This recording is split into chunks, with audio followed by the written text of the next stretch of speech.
bom dia. Eu gostaria de parabenizar os palestrantes pela excelente aula.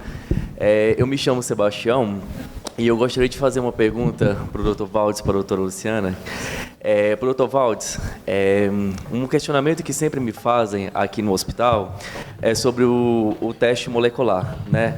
Então, assim, Tião, como é que faz? Porque a gente gostaria de usar, a gente tem a baciloscopia, mas às vezes demora, não são 40 minutos, só chega no final da manhã, ou então só no outro dia, a amostra não chega, teve falha na hora da coleta. Como que é no seu serviço, né? Assim, o Gene Expert? Como é que você conseguiu esse material, né?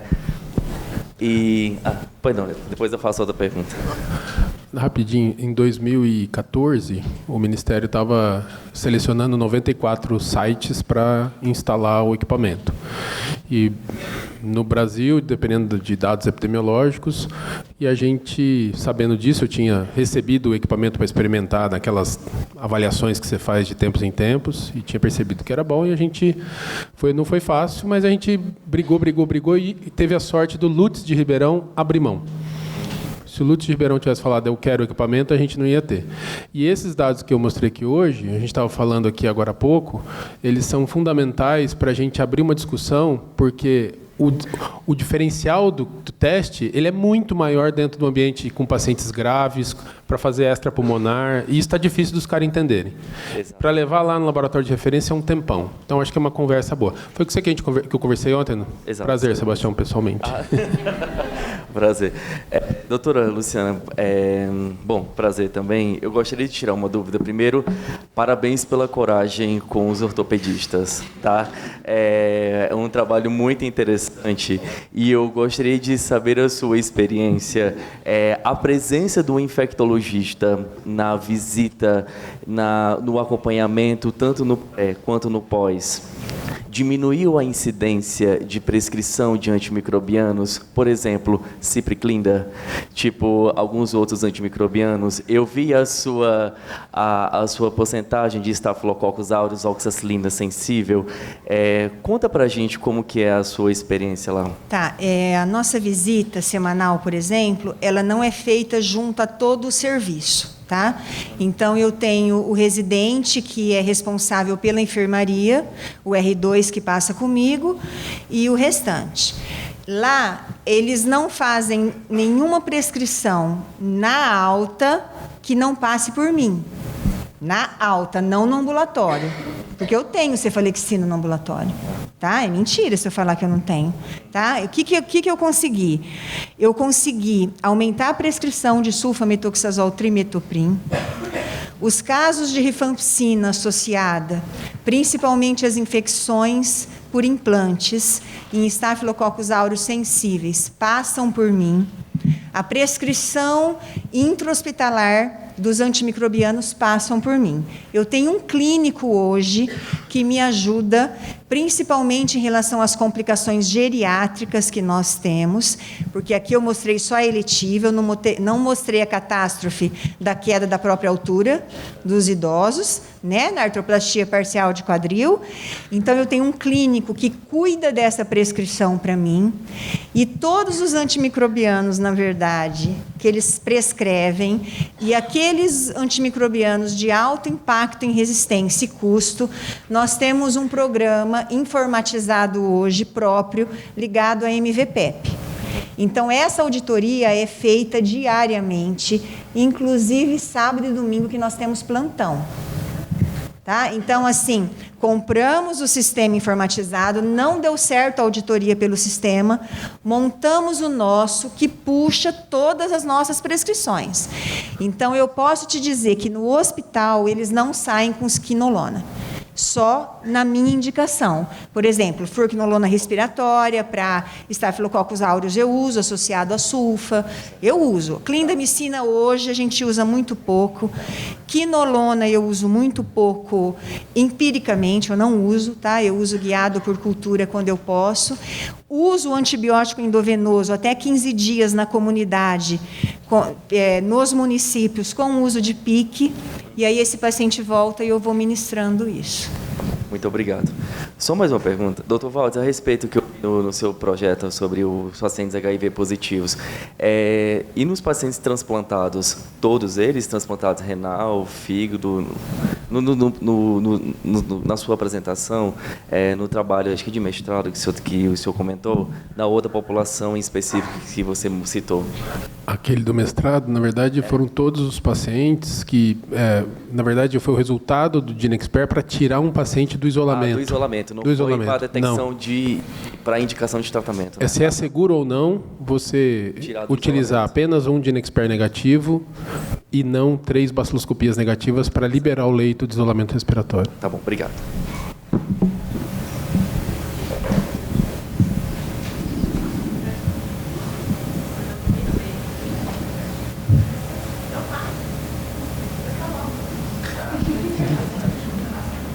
Oi, bom dia. Primeiro eu queria parabenizar a plateia, achei as palestras excelentes.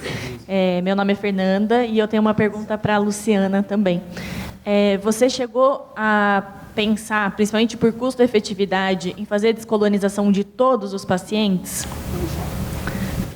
Todos os pacientes que vão ser submetidos à artroplastia. A gente faz em todos. Independente do Independente. Eu ainda não tenho os custos para te falar, porque nós estamos fazendo, esses são os resultados preliminares, assim. Nós vamos cruzar muita coisa ainda, tá? Eu tenho uma colega estatística que está me ajudando muito. Eu ainda não tenho os custos, mas a gente tem feito isso. Nós estamos, independente da colonização, nós estamos fazendo clorexidina degermante para todos os casos que me procuram no ambulatório 5 dias antes. Eu não posso ter certeza se todos usam. Vamos pensar nisso, tá? Então, assim, não é porque eu estou padronizando que a pessoa vai usar, né? Então, na verdade, eles sabem que eles vão usar, eles conversam entre eles nos corredores, tá? Eu não tenho ainda os custos para te falar, mas eu prometo trazer. Tá? Fica tranquila, tá bom. E assim, porque o swab que você faz é só o nasal, certo? Só o nasal que eu faço e vou falar para você, ajoelhei no milho para conseguir. Tá bom? Tá, é difícil mesmo. Obrigada. Outra coisa, lembrar que a mupirocina que a gente usa não é para mucosa nasal. É pomada, né? Pomada. Mas é o que a gente tem, né? Eu tenho um pouco de queixa dos pacientes também da questão da pomada nasal. Eles não têm uma boa aceitação.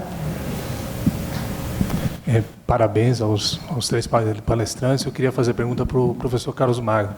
A questão do impacto, custo-efetividade da cultura de vigilância nesse intercâmbio de paciente. Hoje tem muito essa questão de fazer cultura de vigilância naquele paciente de risco. Como que você enxerga isso? Eu sou um pouco... tenho muita interrogação sobre isso, eu restringo um pouco isso no meu hospital. Queria saber a sua opinião. O bacana sobre esses modelos matemáticos é que eles ajudam você a diferenciar algumas coisas que eu não tive tempo de falar aqui. Por exemplo, existe um estudo do TIB com raio, que eles querem justamente ver onde você deveria escolher hospitais num país para vigiar para a resistência. E existem outros estudos que tentam mostrar quem você deveria fazer controle quando viesse. E aí é que a Julie Robertson é bastante radical com isso. Ela acha que você deve fazer controle, sim, que ela acha que você tem que fazer swab para todos que vêm de hospitais próximos. Certo? Principalmente todos que vêm dos hospitais próximos. Agora, não é um assunto que você tenha evidência no sentido Cochrane da palavra, certo? Mas, assim, algo que é certo é que se você normatiza, isso não só é mostrado em modelos matemáticos, como também quando você compara a Holanda com o Reino Unido, quando você normatiza um modo de transferência, de referência dos pacientes, você reduz a transmissão de micro-organismos e reduz o número global de pacientes com bactérias multiresistentes naquela região, seja estado, seja país, naquele âmbito regional. Só, digamos, disciplinando o modo de transferência de paciente de um lugar para o outro. Temos tempo para mais uma última pergunta. Posso? Eu ia fazer. Vamos privilegiar a plateia e vocês depois debatem. Eu estou numa época de uso do microbiológico. Qual a aplicação desse teste em relação a tuberculose latente, por exemplo, né? Nenhuma. Porque é um teste que detecta a presença do DNA do bacilo. Mas ele é muito útil, vou te dizer, porque vocês devem estar percebendo isso em todos os hospitais que vocês estão. Porque nós temos muito paciente imunossuprimido, paciente em condições que a tuberculose latente tem aumentado muito a chance de se transformar em tuberculose doença. E ele é um dos recursos rápidos e sensíveis o suficiente para detectar essas situações que muitas vezes aparecem ainda com poucos bacilos. E a tendência daqui a alguns 10, 20 anos é a gente ter, espero que não continuar tendo tuberculose em pessoas que moram na rua. Não sei qual vai ser o destino do país, não estou muito otimista, mas de qualquer modo, a tendência é cair e, na medida em que a qualidade de vida melhora, nós vamos aumentar muito a tuberculose em pessoas que estão tendo acesso ao cuidado de saúde, a eventos que levam à imunossupressão, e aí o teste vai ajudar, mas na latência não. Agora sim, nossa última pergunta.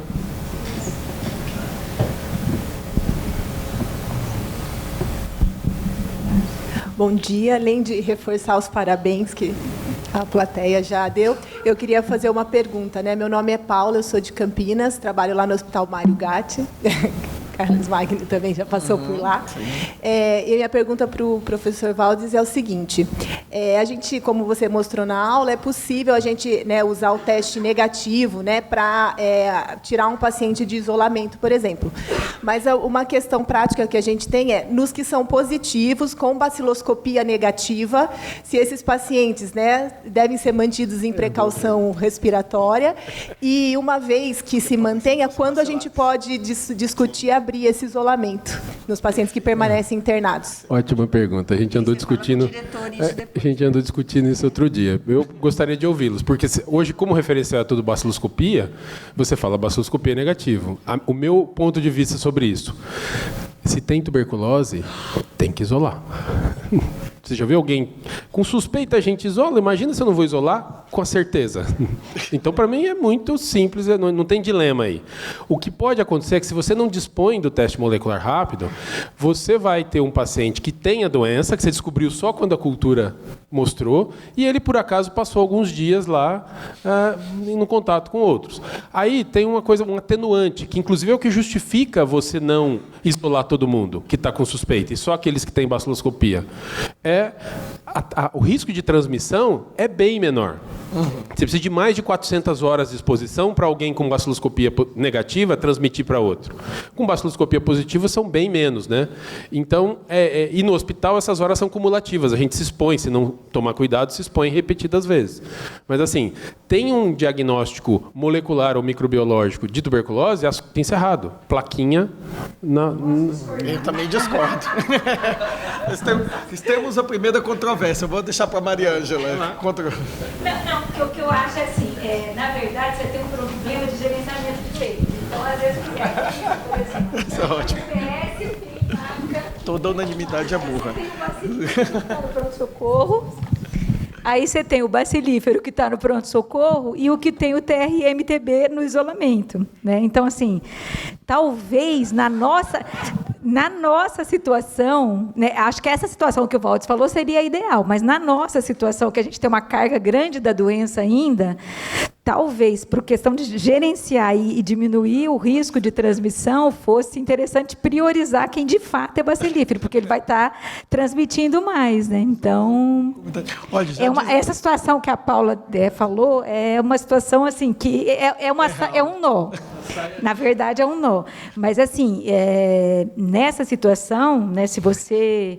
eu liberaria do isolamento se eu tivesse a pesquisa, porque era o que eu já vinha fazendo, né, sem ter o teste rápido molecular. Então, se eu tiver, né, pelo menos 3 pesquisas negativas, que é o que a gente usa, por exemplo, depois de 15 dias, tá, isolei. Como que eu vou fazer o controle? 15 dias depois do isolamento, né, vou começar a colher pesquisa, porque o TRM a gente não vai usar, né, como monitorização.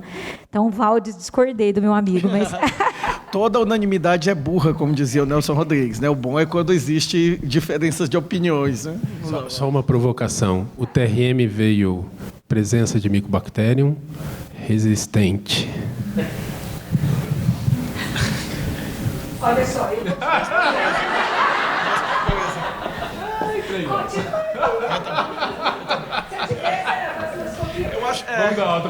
eu acho que, assim, do ponto de vista de como epidemiologista, certo? Eu entendo que não existem proteções completas nem suscetibilidades completas. Então, eu acho que é uma decisão de onde cortar para ter o melhor custo-benefício. E custo é entendido num sentido amplo. Então, eu tendo a trabalhar mais como a Mariângela, pensar como a Mariângela, embora eu entenda a posição do Valdes. Se tiver leito para deixar, ninguém tem dúvida que a gente vai isolar ele. Se não, aí nós estamos numa situação que está fora do padrão habitual. Se tem uma meningite meningocócica que acabou de chegar e não usou antibiótico, e esse paciente, alguém tem dúvida do que fazer? Não, então é isso. Mas assim, o que eu disse é assim, se tem tuberculose, a conduta tá escrito lá no manual, tem que o paciente com tuberculose não tem que isolar. Não é essa? Não é isso que diz? Paciente bacilífero, né? Eu defini o que é bacilífero. Bom, nós vamos deixar essa discussão para a noite, vai continuar, pelo visto, durante muito tempo, mas fora brincadeira, eu quero agradecer muito a excelência dos palestrantes, a mesa.